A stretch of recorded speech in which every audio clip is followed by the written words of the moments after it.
Hello सर्वांना, कसे आहात सर्वजण? मजेतच असताल. झालं सर्वांचं चहा पाणी? माझं पण झालं. काय असतं आयुष्यामध्ये, प्रत्येक घरामध्ये एक ना एक व्यक्ती अशी भांडखोर असते आणि ती समजून घेण्याच्या तयारीत नसते आणि ती सतत आपल्याला त्रास देत असते. आपण कितीही चांगलं वागलो तरी ती समोरची व्यक्ती नाना प्रकारच्या खोड्या करत असते, है की नाही? आणि ती सतत आपल्याला त्रास देण्याचा प्रयत्न करत असते आणि तिला तो माहिती असतो की मी ह्या व्यक्तीला भरपूर त्रास देत आहे आणि मी दिलेला आहे किंवा देत आहे आणि माझ्या वागण्यात खूप बदल पडला आहे. मी पहिले असं नव्हते, आता अशी झालेली आहे.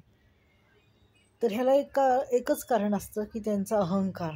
त्यांना कुठल्या तरी गोष्टीचा खूप अहंकार असतो, पैशाचा, देखणेपणाचा, शिक्षणाचा, कामाचा. ह्या गोष्टीमुळे ह्या गोष्टी घडत असतात, माहिती का? परंतु कसं असतं सांगू का, वेळ एकदा निघून गेली, एकदा माणसाच्या मनातून उतरलं ना, मग तुम्ही लाख कोशिश करा, परत मनात जागा मिळवायची, ती होत नाही. त्यामुळं नातं जर टिकवायचं असेल ना आपल्या जवळच्या व्यक्तींबरोबर, तर आधीपासूनच आपण समजून घ्यायचं.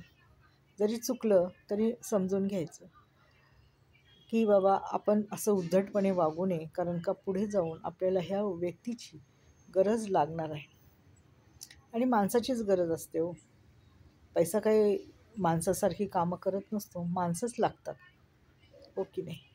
पैसा पण गरजेची आहे आणि चार चांगली माणसं पण गरजेची आहेत आयुष्यामध्ये, एवढं मात्र खरं. सर्वच गोष्टी पैशाने होत नसतात.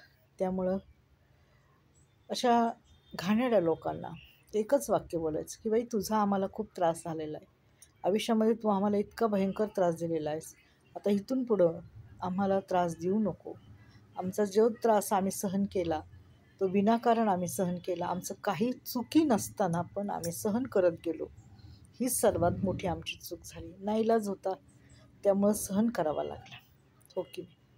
असं असतं, जगाला तमाशा नको, झाकली मूठ सव्वा लाखाची असं म्हणून चालत गेलो, पण दुसऱ्यांनी त्याचा फायदा घेतला. फायदा घेऊन ते त्यांच्या कार्यात मोठे झाले, त्यांचं नाव मोठं झालं. पण वाईट गोष्टीत मोठं झालं, चांगल्या गोष्टीत झालं असतं तर त्यांचा सर्वांनी कौतुक केलं असतं. अरे वा, काय व्यक्ती आहे ना, खरंच काय मुलगा आहे, मुलगी आहे, किती चांगले संस्कार आहेत. पण वाईट गोष्टीत नाव मोठं होणे ह्याला महत्त्व नाही, चांगल्या गोष्टीत नाव मोठं होणे ह्याला महत्त्व असतं, हो की नाही? तेव्हा मी अशा व्यक्तींना एकच हात जोडून सांगते की तुम्ही दुसऱ्यांना त्रास देऊ नका आणि दुसरी व्यक्तीही तुम्हाला त्रास देणार नाही आणि देतच नाही. पण तुमचा अरेरावीपणा, तुम्ही एखाद्यावर फार मालकी हक्क गाजवता, तसं करू नका. प्रेमाने समजून घेतले ना तर त्या गोष्टी जास्त समजतात. आता काय बोलायचं, झालं गेलं सर्व गंगेला मिळालं. आता इथून पुढं तरी तुम्ही तुमच्या वागण्यात, तुमच्या बोलण्यात प्रेम आणा आणि माणुसकी ठेवा. कमीत कमी माणुसकी तरी ठेवा की समोरची व्यक्ती आहे, ती काही दगडामातीची बनलेली नाही. जशा तुम्हाला भावना आहेत तशा त्यांना पण भावना आहेत. जर तुमच्याशीच समोरची व्यक्ती अशी वागली तर तुम्ही काय केलं असतं, ओके?